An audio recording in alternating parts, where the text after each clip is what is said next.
Hello guys, welcome to Dhanlok Studios. I'm your host Sanika Mani, and today I'm going to take you on a journey full of skincare and self-confidence. So today we have Dr. Pallavi Rathi with us. Dr. Pallavi Rathi, Medical Director of My Skin My Health, is a celebrity dermatologist. After completing MBBS MD, she did her fellowship in lasers and cosmetology from Singapore. She is trained at many national and international conferences in the field of aesthetic medicines. She has been a part of Kaya Skincare as a senior consultant. She is member of IADVL, EADV, and CSI. She has many articles published in a print media and has been honored the Best Dermatologist Award in 2018 by All Ladies League Association, Mumbai. Hi, hello, ma'am. How are you? Good. How are you, Sanika? I'm very good. So I was very excited for your podcast because बहुत hot topic है ये skin care, hair care. So we'll start from questions. Yeah, surely. So my first question is सबसे ज़्यादा common skin problem क्या आता है? Youth आपके पास लेके आता है? स्किन प्रॉब्लम्स ना एज वाइज काफी डिफर होते हैं. Let's talk about the youth skin problems. इसमें सबसे कॉमन होता है acne, dandruff, hair fall. This are the most common and something like a skin care routine. आजकल बहुत सारे बच्चे at the age of 16-18 they have become very conscious about their looks और वो आते हैं अपना स्किन केयर रूटीन, अपने स्किन टाइप पता करने. So this are the common things which हम प्रैक्टिस में नॉर्मली देखते हैं. तो अगर कोई यूथ या फिर यंग आपके पास आ रहा है 15-16 इयर्स ओल्ड जिसे पिंपल्स या कुछ एक्ने प्रॉब्लम है तो उसे कुछ प्रिकॉशंस लेनी चाहिए कि ना हो. से इम्पोर्टेंट ये है आजकल के यूथ का खाना पीना. First thing, junk food is something which is actually spoiling many things. Hormonal imbalance कर देता है, काफी कुछ चीजें से रिलेटेड होती है. And second is they want to try. आजकल के बच्चे जो है youth, they want to try new ingredients, new things. Insta marketing से जो आता है, फेसबुक मार्केटिंग से जो सब कुछ. तो if you see their shelves, it is full of products. ये भी लगा रहे, वो भी लगा रहे. तो many times that is one thing. And definitely बच्चों में एक स्किन केयर रूटीन होना चाहिए. ऐसा नहीं है कि हम सिर्फ हार्मोन्स को ब्लेम करके बोलते कि ये तो चले जाएंगे टाइम के साथ. वो जाएंगे भी तो अपने स्पॉट्स छोड़ के जाएंगे, स्कार छोड़ के जाएंगे. तो it is better that we treat it, but you require very basic skin care routine जो टीनेजर्स में होना चाहिए. जैसे क्योंकि बॉम्बे का हम लोग जो पोल्यूशन देख रहे हैं उस हिसाब से सिर्फ हार्मोन्स को हम ये definitely cleansing is first thing which I will always tell. Moisturiser and sunscreen. Keep it very simple. ये तीन चीजें आपके स्किन केयर रूटीन में रहेगी तो आपकी स्किन डेफिनेटली 60-70% तो बिहेव प्रॉपर करेगी.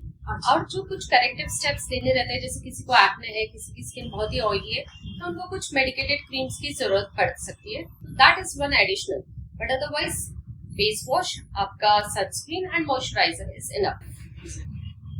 आजकल के बच्चे वो सोशल मीडिया पे, इंस्टा पे देखते हैं कोई कुछ क्रीम यूज कर रहा है तो हमें भी इफेक्ट करेगी वो क्रीम. हम भी यूज कर देते हैं. ये ट्रेंड बहुत चल रहा है. राइट. मैं हमेशा बोलती हूँ one size does not fit all.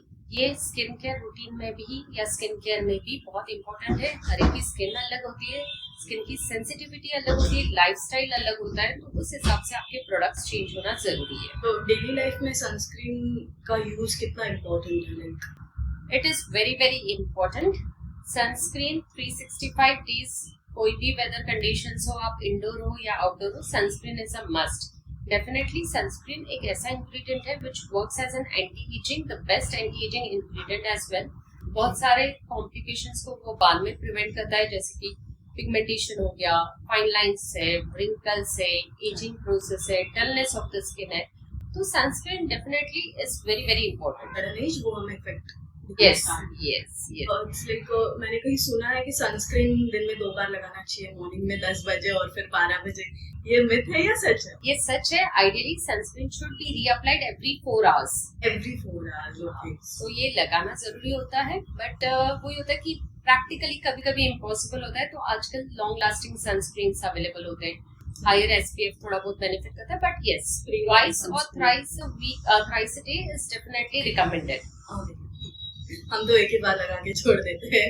Maximum population वही गलती करता है, बट ठीक है, something is better than nothing. Prevention.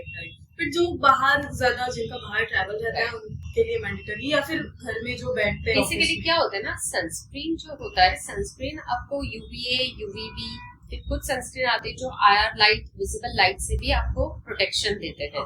तो ऐसे जो सनस्क्रीन होते हैं वो हमें इंडोर में भी यूज करना जरूरी हो जाता है, जो हमें, क्योंकि हमारा स्क्रीन टाइम होता है, लैपटॉप पे जो काम करते हैं, लाइट्स जो होते हैं, विजिबल लाइट्स, तो इन सब से प्रोटेक्ट करने के लिए जो सनस्क्रीन होते हैं वो definitely indoors are also useful. तो डेफिनेटली दोनों लोगों को यूज करना है, आउटडोर इंडोर। आउटडोर में यूवीए यूवीपी का ज्यादा ही होता है, तो re application is very important. Thank you so much. और आजकल होम रेमेडीज बहुत वायरल हो रही है, लाइक हल्दी में नींबू उसमें कुछ और। सी बेसिकली क्या होता है ना, home remedies can work to some extent, but आपका राइट कॉम्बिनेशन होना जरूरी हो जाता है। प्लस क्या होता है कि you can't trust the source of हल्दी। हल्दी ऐसा है जहाँ पे ऑलरेडी केमिकल यूज हो रहा है, जो आर्टिफिशियल हल्दी, कलर्ड हल्दी मिलती है हमें, तो वो सब आप किस तरीके से उस पर चेक रखोगे, कैसे करोगे, वो सब डिफिकल्ट हो जाता है। तो नॉर्मली आई से when you do DIYs it is better आप ट्राइड एंड टेस्टेड डर्मेटोलॉजी को जिससे पूछकर करिए, otherwise don't play with your skin. जो किचन में होता है वो ज्यादा खाओ तो बेटर है, रादर देन स्किन पे लगाने। पर आप सजेस्ट करते हो कभी, अगर किसी पेशेंट ने पूछ लिया मैंने मुल्तानी मिट्टी लगाई या फिर लगाओ क्या? बेसिकली ना there are certain things which I still I am okay with, जैसे आपने रॉ मिल्क अप्लाई कर लिया, ठीक है, या फिर कभी ब्रेड एंड हनी को मिक्स करके वो ये करा, तो वो it will work as a hydrating agent for your skin, but वो सब स्किन पे जाएगा ऐसा नहीं है। एज फार एज मुल्तानी मिट्टी ये सब कंसिडर्ड, बेसन ये सब, I am not very keen on it. मैं नॉर्मली सजेस्ट नहीं करती हूँ, बिकॉज वो एक स्क्रब जैसा वर्क करता है जो इरिटेट कर सकता है स्किन को। तो ऐसे कोई इंग्रेडिएंट्स यूज मत करो जिसमें पार्टिकल साइज हो, तो वो इरिटेट कर सकता है स्किन को। इसलिए go with very basics. Products better है बने उस चीज के लिए तो वो यूज करो, टाइम बच सकता है। ग्लोइंग और हेल्दी स्किन के लिए कुछ फूड या डाइट प्लान अगर? Basically any glowing skin is all about having good amount of collagen, good amount of elastic tissue in the skin. तो अगर आपका diet good amount of green veggie, salad, fruits अगर है, omega fatty acid जिससे मिल सकता है, water intake ताकि डिटॉक्सिफिकेशन हो बॉडी में, वो सब अगर हम मेंटेन करते हैं तो definitely it will add value to your skin glow. Omega बोला भी, तो ओमेगा के कैप्सूल्स आते हैं which contains fish oil. Yes, तो जो वेजिटेरियंस है फिर उन्हें कहाँ से ओमेगा फैटी एसिड ऐसा ही नहीं है कि सिर्फ नॉनवेज सोर्स में ही मिलता है। You get it in green vegetables also, you get it in lot of milk products as well. तो कुछ चीजें होती है जहाँ पे हम वो कंपैरिजन नहीं कर सकते कि जो नॉनवेज सोर्स देगा ओमेगा फैटी एसिड का वो वेज सोर्स दे पाएगा, but definitely you can just add upon certain things in your diet. Specifically जैसे सीजनल फ्रूट्स होते हैं, सीजनल वेजिटेबल्स होते हैं, उनका डाइट में आप इनटेक बढ़ाओ तो वो डेफिनेटली हेल्प करता है। Different type of pulses will help us, different type of ingredients which we use in our like daily, जो हम सैलेड्स बनाते हैं उसको चेंज करते रहो, कैरेट, कुकुम्बर, ये सब, तो वो सब चीजें हमें डेफिनेटली हेल्प करती है, ऐड करती है। Thank you so much. बढ़ता है थोड़ा बॉलीवुड की तरफ। स्किन ब्राइटनिंग और इसका थोड़ा ज्यादा ट्रेंड चल रहा है, लाइक अभी काजोल का देख रहे हैं हम कि वो पहले डार्क थी, शिल्पा शेट्टी काजोल अभी फेयर हो गई है ऑलमोस्ट। तो इट्स बिकॉज ऑफ उनकी लाइफस्टाइल की वजह से या कुछ स्पेसिफिक्स क्रीम्स या ऑयल यूज करते हैं? दिस इज समथिंग जहाँ पे आप कुछ लेवल तक ब्राइटनेस या स्किन टोन को थोड़ा करेक्ट कर सकते हो या थोड़ा बेटर कर सकते हो। मैं कुछ ज्यादा फेवर में नहीं हूँ इस चीज के, स्किन ब्राइटनिंग के। बेसिकली क्या होता है ना, देयर आर सर्टेन थिंग्स, आपका बहुत हाई मेंटेनेंस रखना पड़ता है इन सब चीजों से। तो बेसिकली नॉर्मल पब्लिक कितना मैनेज कर पाएगी, क्या कर पाएगी, कैसे करेगी, वो एक बहुत बड़ा क्वेश्चन मार्क होता है। Lifestyle definitely, and I always believe one should accept the skin tone. आजकल न्यू जनरेशन जो आई है, न्यू जनरेशन की जो सोच है, they definitely look beauty not only from the perspective of fairness. उनका ब्यूटी जो एंगल से या ब्यूटी के जो उनके मापदंड जो हम बोलते हैं, they are quite different, which is really good. You should look at from the aspect of healthy skin, glowing skin rather than fairness. तो ये जो होता है ये कुछ see there are different trends with this. यहाँ पे कुछ लोग होते हैं जिनको फेयरनेस बहुत ज्यादा मैटर, कुछ कम्युनिटीज होती है जिनमें फेयरनेस बहुत ज्यादा मैटर करता है और वो सब उस डायरेक्शन में जाती है, बट डेफिनेटली फिर वो comes with a high level of maintenance and high level of cost. इसके लिए आजकल बहुत इंस्टा पे ट्रेंड कर रहा है वो इंजेक्शन ग्लूटाथियोन के injection. Right. Basically glutathione is a very powerful antioxidant. So when there is a good amount of antioxidant in the body, your body will toxins को वो बाहर फेंकेगी and definitely it will help you. So it will help you to give the glow, it will help you to give the shine, but उसको कोई limit नहीं है. It is always going to be ongoing process.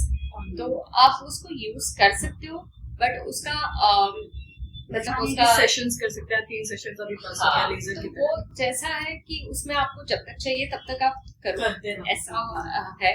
If you take it from the aspect that it is going to be a detoxification for the body, yes, but don't take it completely as fairness. That is something which then is something जो आपका लंबा चलने वाला है, long term रहेगा और high maintenance पे जाएगा. तो ये हार्मफुल नहीं रहता ना कहीं? Glutathione there are few things. आपको डोज बराबर लेना चाहिए. इट्स नॉट लाइक समथिंग कि आप जस्ट पॉप इन करते रह रहे हो. बाकी जो है कि आपका सोर्स ऑफ ग्लूटाथियोन क्या है वो इम्पोर्टेंट है, बिकॉज क्या होता है ना, जैसे कोई प्रोडक्ट पॉपुलर होने लगता है, the market gets flooded with multiple tablets, multiple things. इसका सोर्स नहीं पता है, अमेजोन पे मिल रहा है, किसी फ्रेंड ने बताया, किसी फेसबुक से उठाया. तो इसमें क्या होता है ना एज डॉक्टर्स हमें पता है कि कौन सा सोर्स है, तो definitely we can't comment upon. तो वो एक चीज पे ध्यान रखो कि आप कहाँ से ले रहे हो. बेटर वो ही होगा कि आप प्रिस्क्राइब ब्रांड्स लो, डर्मेटोलॉजिस्ट ने जो आपके लिए रिकमेंड डोज किया है वो डोज पे रहो, तो बेटर होता है. तो ग्लूटाथियोन के इंजेक्शंस भी आते हैं, मेडिसिन्स भी आते हैं. ग्लूटाथियोन टैबलेट फॉर्म में आता है, इंजेक्शन फॉर्म में आता है, स्प्रे फॉर्म में आता है. Spray form, yes. So spray to apply, spray to take in the mouth ताकि हायर एब्जॉर्प्शन हो. तो ये तीनों टाइप्स में ग्लूटाथियोन अवेलेबल है. तीनों में से कौन सा ऑप्शन बेटर है? See when it is oral का एब्जॉर्प्शन कंपैरेटिवली कम रहता है एज कंपेयर टू आईवी जो आप इंजेक्शन फॉर्म में ले रहे हो. तो इंजेक्शन फॉर्म में वही होता है कि आपका एब्जॉर्प्शन ज्यादा बढ़ जाता है, कॉस्टिंग बढ़ जाता है. तो इट ऑल डिपेंड्स आपकी नीड क्या है, आप किस इसके लिए ले रहे हैं, उस हिसाब से आपका ग्लूटाथियोन का डोज और ग्लूटाथियोन किस वे में लेना है, ओरल लेना है कि इंजेक्शन में लेना है, वो डिसाइड होता है. अभी विंटर्स है तो ड्राई स्किन का प्रॉब्लम बहुत ज्यादा बढ़ रहा है, तो उसके लिए कुछ affordable tips like home remedies या फिर affordable tip is coconut oil, the favourite of our all grandmothers. तो definitely coconut oil is known to be a very good hydrating agent, वो आप यूज कर सकते हैं. एनी काइंड ऑफ मॉइस्चराइजर्स जिसमें petroleum jelly हो, सेरामाइड्स हो, hyaluronic हो, they can act as good moisturisers. तो फ्रेग्रेंस फ्री, पैराबेन फ्री रखो जहाँ तक हो सके, तो that will always add a good level of moisture in your skin. Thank you so much. अभी थोड़ा सा हम बियॉन्ड पे जाते हैं, टैटू रिमूवल की तरफ जाते हैं. टैटू रिमूवल्स का ट्रेंड इतना बड़ा, मतलब लोग टैटू तो करवाते हैं, फिर रिमूव करने के लिए उसके लिए 3, 4, 5 सेशंस लग जाते हैं. Yeah, this is a very very common problem among the youngsters. होता क्या है ना कि यंगस्टर्स बहुत जल्दी आजकल बोर हो जाते हैं चीजों से. तो एक टैटू करवा तो लिया, किसी ने बोला या कभी एक एक्साइटमेंट लेवल जो होता है उसके कारण कर दिया, और फिर बाद में देन दे फील या कभी कभी जॉब रिक्वायरमेंट्स भी आ जाते हैं, like airlines and all this industries जहाँ पे आपको टैटू नहीं चलता है, they ask you to remove it. तो tattoo removal, first of all tattoo removal is something जहाँ पे ना you can't get 100% normal skin back. तो वहाँ पे कहीं ना कहीं वो शेडो रह जाता है टैटू का. तो बेटर है जब आप टैटू करवा रहे हो सोच समझ के करो कि निकलवाने की जरूरत ना पड़े तो अच्छा है. अगर निकालना पड़े तो फिर it is like laser is the only option. या फिर अगर छोटा टैटू है तो कभी कभी आप सर्जिकली भी निकाल सकते हो उसको, लेकिन मोस्ट ऑफ द टैटूज जो कलर टैटूज होते हैं या काफी बड़े टैटूज होते हैं उसके लिए लेजर ही करना पड़ता है, और लेजर में करीबन 5 से 6 सिटिंग्स मिनिमम चले जाते हैं। परमानेंट और temporary? Semi permanent, you can't call it as permanent because ये क्या होता है 4-5 साल के बाद थोड़ा फेड ऑफ होना शुरू हो सकता है।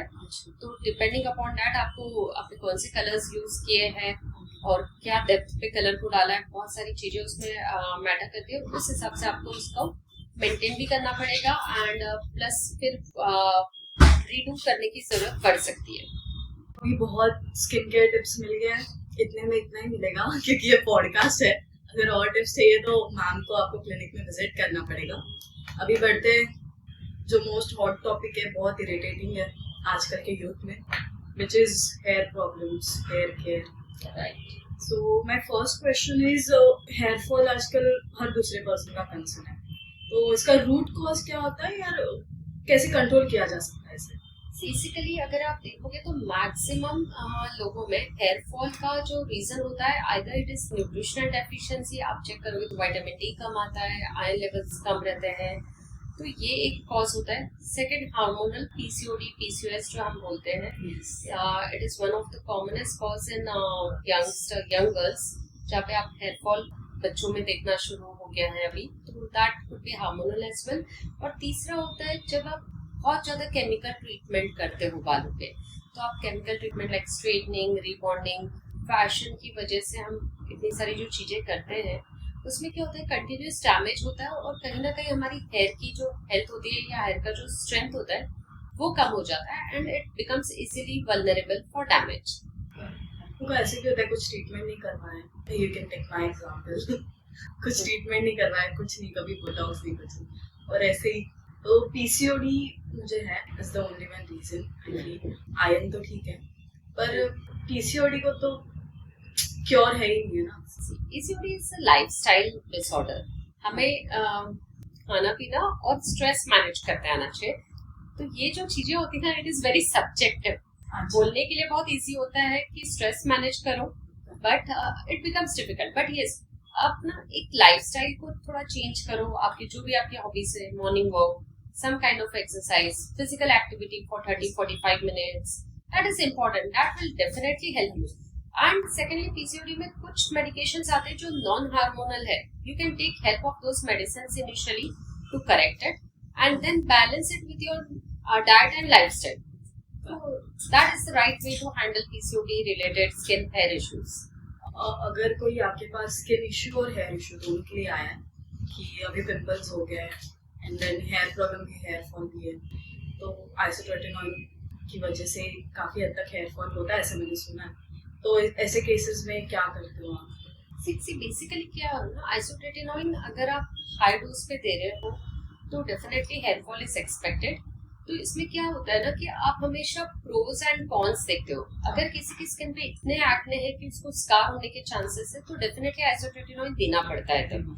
तो उस वक्त हम उसे सप्लीमेंट करते हैं थोड़ा हेयर नरिशिंग टैबलेट से या सिरम से, जो आपके हेयर फॉल को थोड़ा कंट्रोल कर सके। बट ये जो फैक्टर्स होते हैं जैसे आइसोट्रेटिनॉइन इंड्यूस्ड हेयर फॉल, ये रिवर्सिबल रहते हैं, तो इट इज नॉट लाइक कि ये परमानेंट डैमेज कॉज करेगा। तो 3-4 महीने के बाद जब आप आइसोट्रेटिन स्टॉप करते हो, आपका हेयर फॉल करेक्ट होकर रीग्रोथ की तरफ चले जाता है। तो वो चैलेंज मोस्टली 80-90% पब्लिक में नहीं आता है। और जो हेयर्स के लिए हम जो भी कुछ यूज करते हैं, स्प्रेज एंड ऑल, मिनॉक्सिडिल, तो मिनॉक्सिडिल का यूज कुछ स्पेसिफिक डेज के लिए कि 1 मंथ, 2 मंथ, 3 मंथ यूज करना है, उसके बाद रोकना है? बेसिकली ना minoxidil is one of the major ingredients in hair care routine, जहाँ पे आपको रीग्रोथ की तरफ जाना है। Basically minoxidil male pattern baldness और फीमेल पैटर्न बॉन्डलेस दोनों में मिनॉक्सिडिल की जरूरत पड़ती है, तो इट हेल्प्स द रीग्रोथ। तो इसे इसका कोई एंड नहीं होता है, मिनॉक्सिडिल बहुत लंबे समय तक यूज करना पड़ सकता है। ऐसा नहीं होता है कि 1 महीना, 2 महीना, 3 महीना, it can be 6 months, year और मे बी ईयर्स ऑल्सो। कभी कभी हम ये करते हैं कि फीमेल्स में एक बार ग्रोथ स्टिमुलेट हो गया तो हम बायोपेप्टाइड सिरम पे शिफ्ट कर देते हैं। मेल पैटर्न बॉन्डलेस में थोड़ा डिफिकल्ट होता है बिकॉज वो हार्मोनल एनवायरनमेंट रहता है, तो मिनॉक्सिडिल काफी लंबे समय तक चलाना पड़ता है। तो this is how minoxidil is used in hair. Minoxidil का मैंने कहीं सुना था कि आफ्टर 3 मंथ्स अगर हमने स्टॉप कर दिया तो फिर से हेयर फॉल ज्यादा बढ़ जाता है, तो ये सच है? बेसिकली ना ऐसा नहीं होता है कि मिनॉक्सिडिल स्टॉप करने से हेयर फॉल, लेकिन आप एक समझो कि ग्रोथ जो हुआ है वो मिनॉक्सिडिल इंड्यूस ग्रोथ है। तो जब आप उसको विड्रॉ कर देते हो कम्प्लीटली तो डेफिनेटली वो बाल जा रहा है, तो उसकी वजह से जो आया है वो गया है, ऐसा नहीं कि उसने बढ़ा दिया है करके। सो इसलिए मैंने आपको बोला मिनॉक्सिडिल को स्टॉप करना इज वेरी ट्रिकी। आपको बहुत सी बार बायोपेप्टाइड सिरम्स पे शिफ्ट करके फिर मिनॉक्सिडिल को विड्रॉ करना पड़ता है, या कभी कभी हम platelet rich plasma, GFC therapies, ये जो थेरेपीज होती है इनकी हेल्प लेते हैं ताकि ग्रोथ स्टिमुलेट कर पाए। मिनॉक्सिडिल जैसे स्प्रेज आते हैं तो आजकल मार्केट में टैबलेट्स भी आ रही है मिनॉक्सिडिल की। यस, तो वो वुमेन्स के लिए भी है, मेल्स के लिए भी है? मेल ओरल मिनॉक्सिडिल मेल और फीमेल दोनों के लिए यूज किया जाता है, उनकी डोजिंग अलग होती है। And yes, it is something which is scientifically proven that it works. तो जो लोगों को मिनॉक्सिडिल लगाने में प्रॉब्लम होता है, बिकॉज कभी कभी मिनॉक्सिडिल से ड्राइनेस बहुत आता है, हाँ, जो डैंड्रफ जैसा परसिप होता है, तो उसकी वजह से प्रॉब्लम फेस करते हैं, तो इट इज बेटर कि आप ओरल मिनॉक्सिडिल यूज करो। मिनॉक्सिडिल का डोसेस भी कैन चेंज। ये फीमेल्स में 1.25 मिलीग्राम से चालू होता है, जबकि मेल्स में 2.5 मिलीग्राम से चालू होता है। तो ये आपके डर्मैट आपको देखकर डिसाइड करेंगे। There are certain things which need to be seen before we start oral minoxidil. Hair fall में पीआरपी कैसे हमें इफेक्ट करती है, क्या इम्पोर्टेंस है? PRP is a platelet rich plasma। तो इसमें क्या होता है ना कि आप आपका ब्लड से ग्रोथ फैक्टर्स बनाते हैं और उस ग्रोथ फैक्टर्स को बालों के रूट्स में देते हैं। तो डेफिनेटली जब ग्रोथ फैक्टर्स बालों के रूट्स में जाते हैं तो वो स्टिमुलेट कर सकता है हेयर फॉलिकल्स को। ये आपके जो एक्सिस्टिंग हेयर फॉलिकल्स है उसको रिवाइव करता है। It is not a substitute for hair transplant. जहाँ बाल चले गए, जहाँ पे ऑलरेडी गंजापन आ चुका है, वहां पे वो नया बाल नहीं लाएगा। लेकिन जो बालों के आपकी जो रूट्स होते हैं, रूट्स की जो साइज कम हो जाती है, बाल थिन जो होते हैं, वॉल्यूम थिनिंग जो हो जाता है, उसमें वो हेल्प करेगा थिकनेस बढ़ाने में। तो अभी जैसे आपने ट्रांसप्लांट का कहा, तो अर्ली बाल्डनेस बहुत लोगों में भी दिख रहा है, तो transplant is the only option? See, if you arrest the early baldness at the right time, like early stages grade 1, grade 2 पे, तो आप थोड़े दिन के लिए ट्रांसप्लांट डेफिनेटली थोड़े सालों तक अवॉइड कर पाते हो। तो इसमें जैसे PRP, GFCs, QR678 ऐसे मल्टीपल थेरेपीज आजकल अवेलेबल है जिससे आप स्टिमुलेट कर सकते हो हेयर फॉलिकल्स को। जहाँ ऑलरेडी ग्रेड 3 के बियॉन्ड जब जाता है तो yes, transplant is one of the options which is suggested to the patients. फिर वो उनका डिसीजन है कि उन्हें कराना है नहीं कराना है, but yes, that's how here is. वाह, ग्रेट। ट्रांसप्लांट जैसे पेनफुल होता है थोड़ा बहुत, वैसे वो जो PRPs एंड ऑल जो थेरेपीज है वो भी पेनफुल होती है या?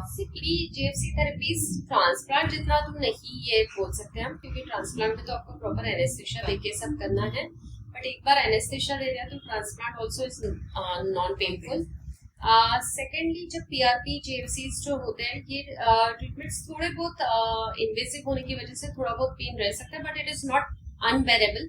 अभी भी आप एनेस्थेटिक क्रीम स्प्रेस यूज करके नम कर सकते हो स्कैल्प को और फिर कर सकते हो प्रोसीजर्स को। तो आजकल हेयर ऑयल्स के बीच में बहुत मिथ चल रहा है कि हेयर ऑयल लगाना चाहिए नहीं लगाना चाहिए। हमारी जो जनरेशन है वो बोलती है नहीं लगाना चाहिए, हमारे मम्मी डैडीज या दादी वगैरह बोलते कि लगाना चाहिए, it is very important. See basically hair oil क्या होता है ना, हेयर ऑयल से ग्रोथ नहीं होती है, हेयर ऑयल कंडीशन करता है हमारे बालों को। तो hair oil is basically a good conditioning agent. तो जिनके बाल जैसे ड्राई होते हैं definitely they should apply hair oil. जिनके बाल नॉर्मल टुवर्ड्स ऑयली है वो कर सकते कि हेयर ऑयल जस्ट स्ट्रैंड्स पे लगाए, स्कैल्प पे ना लगाते हुए 1-1.5 घंटा रखे और फिर वॉश कर ले। तो ओवरनाइट लगाओ या कम ड्यूरेशन के लिए लगाओ, that will change as per the hair, आपका जो हेयर टाइप है। और जहाँ तक यंगस्टर्स है, जो बच्चे प्यूबर्टी वाले जो एज पे रहते हैं, जहाँ पे ऑयल सिक्रेशंस बढ़ जाते हैं, वहां पे आपका ऑयल लगाना, एक्स्ट्रा ऑयल लगाना कैन इंक्रीज योर एक्ने। तो वहां पे आपको थोड़ा ध्यान रखना है कि कौन से बच्चों को एक्चुअली जरूरत है ऑयलिंग करने की और कौन से बच्चों को नहीं है। ऑयलिंग करने से कभी कभी ऐसा नहीं होता कि नरिश हो जाता है, कभी कभी बहुत ज्यादा ड्राई हो जाते हैं और डैंड्रफ की भी प्रॉब्लम आती है। That is basically yes, because क्या होता है ना, ऑयल जो होता है, मैं जो बोल रही थी आपको कि ओवर जब आप बहुत लंबे ड्यूरेशन तक रखते हो तो वो डस्ट अक्यूमुलेट करेगा, वो आपके बैक्टीरिया को अक्यूमुलेट करेगा, तो उसकी वजह से आपको डेफिनेटली डैंड्रफ और ये सब प्रॉब्लम हो सकते हैं। तो ऑयलिंग राइट इसमें करे जाएगा तो it is beneficial, but if it is over done, wrongly done, then it is going to cause problems. तो जो अभी यंग जनरेशन में ग्रे हेयर्स का प्रॉब्लम बहुत है, तो उसका क्योर है नहीं है? बेसिकली ना grey hair actually is a great thing in medicine. यहाँ पे कोई प्रॉपर प्रूवन थेरेपीज आई नहीं है 100% जहाँ पे आप कॉन्फिडेंटली बोल सके कि ये रिवर्स कर देगा, but yes there are certain things available options जो हम ट्राई डेफिनेटली कर सकते हैं। कैल्शियम पेंटोथेनेट करके कुछ टैबलेट फॉर्म में आते हैं, मेलेटोनिन करके कुछ स्प्रेज आते हैं, सोल्यूशंस आते हैं, जिससे कहा जाता है कि अर्ली ग्रेइंग में वो काम करता है। तो उसको 3 to 6 months आपको यूज करना पड़ सकता है। तो वहाँ पे कुछ लोगों में स्टॉप कर देता है, या कहीं कहीं ये भी देखा गया कि रिवर्स भी करता है, बट इट इज समथिंग जहाँ पे यू कांट से कि 100% इट विल बी इफेक्टिव। तो it is a trial and error treatment. किस वजह से होता है ये ग्रे हेयर्स का problem? Basically grey here is nutritional deficiency से भी हो सकता है, कभी अगर हेरिडिटरी हिस्ट्री है तो चांसेस ज्यादा होते हैं। मोस्टली यहाँ पे 2-3 कारण ही होते हैं जिसकी वजह से ग्रेइंग ऑफ द हेयर होता है। तो हेयर्स के बारे में बहुत सारी बातें कर ली, स्किन के बारे में बातें कर ली, थोड़ा सा कॉस्मेटोलॉजी की तरफ बढ़ते हैं। ट्रेंडिंग टॉपिक है, इंस्टा पे ट्रेंड होता रहता है हमेशा। तो यूथ में आजकल यूथ के बारे में बात करें, यूथ के बारे में नहीं, सब लोग ही यूज कर रहे हैं आजकल बोटॉक्स, फीलर्स, इनका बहुत ज्यादा ट्रेंड आजकल बढ़ रहा है। तो ये सब लोग करवा सकते हैं या फिर नीड्स के वाइज ही करवाते हैं अगर जरूरत हो तो ही? सी बोटॉक्स फिलर्स कोई भी कर सकता है after certain age, like normally we say कि after the age of 18 years you can definitely use it. ऐसे कोई रेस्ट्रिक्शंस नहीं है कि सिर्फ जो 35 प्लस है उन्होंने ही करना चाहिए।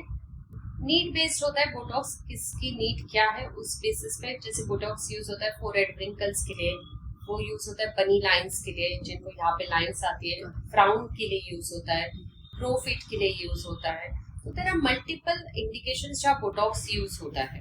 तो बोटॉक्स का डिपेंडिंग अपॉन किस एज ग्रुप में उनकी क्या नीड है, तो जिस बच्चे की एट द एज ऑफ 18-19 हो सकता है कि बनी लाइंस उसकी नीड होगी, at the age of 35 crow's feet आ जाएगा या फोरहेड लाइंस, तो उस हिसाब से बोटॉक्स यूज कर सकते हैं। लेजर्स का क्या है, मतलब अभी ट्रेंड में जो चल रहा है लेजर्स के बारे में, ओपन पोर्स के लिए लेजर्स करवाते हैं या फिर कुछ पिंपल्स के दाग धब्बे बच गए उसके लिए लेजर्स करवा रहे हैं? See, when we are talking about the cosmetology, it is something which is not a necessity but definitely a luxury. ठीक है, तो कॉस्मेटोलॉजी में जो लेजर्स यूज होता है ओपन पोर्स के लिए या फिर स्किन टाइटनिंग के लिए, एक्ने स्कार्स के लिए या ब्लेमिशेस के लिए, पिगमेंटेशन के लिए, ये सब this are scientifically proven. It's not like कि देयर इज एनीथिंग रॉन्ग। आप अगर मुझे क्वेश्चन करोगे ये जरूरी है क्या, ये डिसाइड आपको करना है। हमें जरूरी है। Beauty standards differ from person to person, तो ये आपको डिसाइड करना है। बट इस आई ऑलवेज से कुछ चीजें होती है जहाँ पे कुछ करेक्ट होने से अगर हमारा कॉन्फिडेंस लेवल बढ़ सकता है, व्हाई नॉट। ये एक्सपेंसिव होते हैं या नाउडेज लेजर तो काफी हद तक अफोर्डेबल रेंज में आ चुके हैं। जब स्टार्ट हुआ था आज से 15-16 साल पहले, you can say it was expensive, but now I think it is quite affordable. Like fillers botox के कंपैरिजन में फिलर्स भी डेफिनेटली अब कंपैरेटिवली अफोर्डेबल रेंज में आ चुके हैं, but if you compare lasers definitely are more affordable than botox and fillers. Great. और glass skin और के ब्यूटी आजकल जो बहुत ये क्वेश्चन नहीं पूछो तो अच्छा है। I hate this, but still let's talk about it for our audience. Korean glass skin, Korean beauty, first thing हमारे जीन्स ही सेम नहीं है तो हम कैसे कोरियन स्किन पा सकते हैं? It is impossible. Their genes, their eating habits, they are way different from हमारे। तो इसमें आप ये मत एक्सपेक्ट करो कि कोई कोरियन प्रोडक्ट लगा के तुम्हारी स्किन कोरियन जैसी हो जाएगी, ऐसा हो ही नहीं सकता। Korean skin is more of a healthy skin, ठीक है। सो हम उसमें से अगर हम सिर्फ हेल्दी स्किन की तरफ जाना चाह रहे हैं तो definitely that is something which should be our definition of Korean skin. You can't compare to different ethnicity, to different lifestyle, to different environments. It is impossible. K-beauty is impossible unless and until आप वहाँ पे born नहीं हुए. तो self diagnosis का बहुत ज़्यादा trend है. गूगल पे लोग सर्च करते हैं कि ये हुआ है वो हुआ है, तो उस पे जो मेडिसिन आते हैं वो ले लेते हैं अपने हिसाब से. इस पे क्या ओपिनियन है? Yes, क्या ओपिनियन है? yes. This is a big problem and it is going to grow bigger with artificial intelligence coming into picture. तो definitely यहाँ पे क्या है ना, एक जो होता है कि जब आप देखकर कोई स्किन को समझ रहे हो और जब आपका कोई एक ऐप चेक कर रहा है या ये कर रहा है, उसमें डेफिनेटली मिसडायग्नोसिस होने की चांसेस बढ़ जाते हैं. स्किन में बहुत सारी कंडीशंस होती है जो सिमिलर दिखती है, जैसे फंगल इन्फेक्शन हो गया, रिंगवर्म जो हम बोलते हैं, सोरियासिस. तो बहुत सी बार मैंने ऐसे भी देखा है कि पेशेंट ने कुछ तो इमेज कैप्चर करके गूगल पे डाला है and the patient got the image of psoriasis और फिर एकदम पैनिक हो गया और वो था कुछ नहीं, it was just a plain fungal infection. तो ये सब चीजें, see every technology comes with its pros and cons. आपको उसको किस तरह यूज करना है वो आप पे डिपेंड करता है. But I would always suggest do not go with anything which is app based. वहाँ पे आपका कोई ह्यूमन जो डायग्नोसिस या कोई देखकर जो करता है उसको आप रिप्लेस नहीं कर सकते हो. So it is impossible. Yes, it will help you in some extent for minor things कि किसके बाद क्या लगाना है. जैसे बहुत सी बार कंफ्यूजन हो जाता है कि फेस वॉश के बाद मॉइस्चराइजर लगाओ कि नहीं लगाओ. तो ये छोटी छोटी प्रॉब्लम्स जो है आपके डे टू डे के लिए वहाँ आप यूज लेते हो तो समझ में आता है. बट आप कोई स्किन कंडीशन को डायग्नोज करने के लिए यूज कर रहे हैं तो it is something which is really wrong. Google और ये एआई इंटेलिजेंस तो ये अलग बात है, पर अभी एप्स भी निकले हैं कुछ.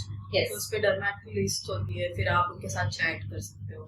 क्या होता है ना, first thing you never know the person who is chatting with you is a डर्मेट or it is just a person who has done some 2-3 months का course and helping you out. Ultimately ना एक चीज याद रखो, आप stake पे तो आपकी स्किन है, आपकी हेल्थ है. तो बेटर है कुछ पैसे बचाने के लिए अगर हम ये रिसोर्सेज को अप्लाई यूज करें तो हो सकता है कि वो हमारे विपरीत डायरेक्शन में काम करे. तो बेटर है, आई ऑलवेज सजेस्ट कि इट इज बेटर अगर आप कहीं इमरजेंसी सिचुएशन में अटक गए हो, फंस गए हो तो अलग बात है. अदरवाइज मेरे पास टाइम नहीं है और इसलिए मैं डॉक्टर के पास जा नहीं सका, इसलिए मैंने उसकी हेल्प ली. I just hate this. खैर, सारी बहुत बातें हो चुकी है.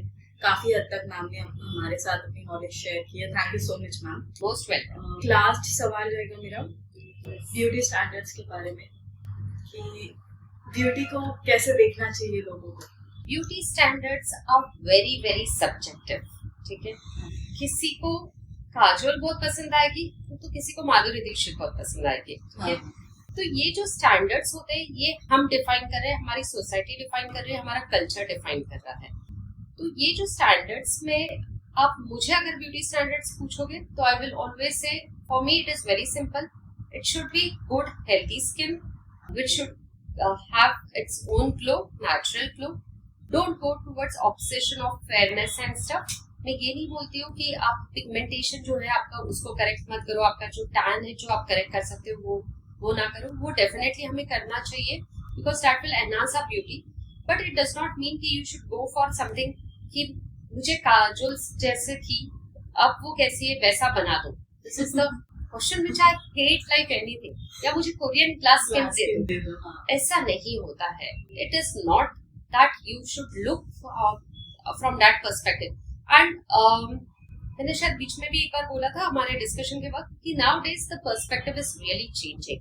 आई like the youngsters who have their own beauty standards कि it's not about external beauty, it is about internal beauty, it is about intellectual beauty. So there are so many things in life जो आपकी personality को बनाता है and you should look it from that perspective that you should have a good skin which is acne free, blemish free, जो हम कर सकते हैं, इजीली अचीवेबल भी होते हैं. एंड कुछ चीजों का करेक्शंस करने की जरूरत है हमें. बस उतनी है. But don't overboard yourself with the beauty standards. Thank you so much, thank you so much. 3 कोई गोल्डन टिप्स अगर आप दे सको for glowing healthy skin. Okay, a good skincare routine, a good diet, and a good sleep. Thank you. अभी हम यहाँ पे छोटा सा रैपिड फायर राउंड खेलने वाले हैं. So it's my exam time. Yeah, it's your exam time. Okay. Let's start. Okay. Yes. So, favorite skincare ingredient? Let's take it. Hyaluronic acid. Okay. One skincare myth you hate? Sunscreen को तभी use करना है जब आप बाहर हो. Okay. Hair oil or hair serum? I love hair serums more than hair oil. Anyone hair serum suggest? There are multiple good serums in the market. You should look at कि उसमें content क्या है. तो basically जो serums में थोड़ा hydrating agent हो and it should have some kind of non minoxidil based जो होते हैं वो कैपेक्सिल हो गया, then रिडेंसिल हो गया. ये इंग्रेडिएंट्स के serums ज़्यादा अच्छे रहते हैं. I prefer them. Most underrated beauty tip? Good sleep. Good sleep. So it is sleeping beauty जो हम बोलते हैं. 8 hours of peaceful नींद जो होनी चाहिए. I think 60-70% population को तो वो मिलती नहीं है. Good sleep and water intake. A good sleep, a good diet, and water intake. Ample amount of water is definitely going to help your skin. Okay. So now we are going to end our podcast. Thank you so much. Thank you, Sanika. लोग हम फिर से आपका wait करेंगे कि फिर से कुछ नए के साथ हम आए. Surely. या इस बारी के लिए खत्म करते हैं और मिलते हैं नेक्स्ट पॉडकास्ट में guys. Bye bye, take care.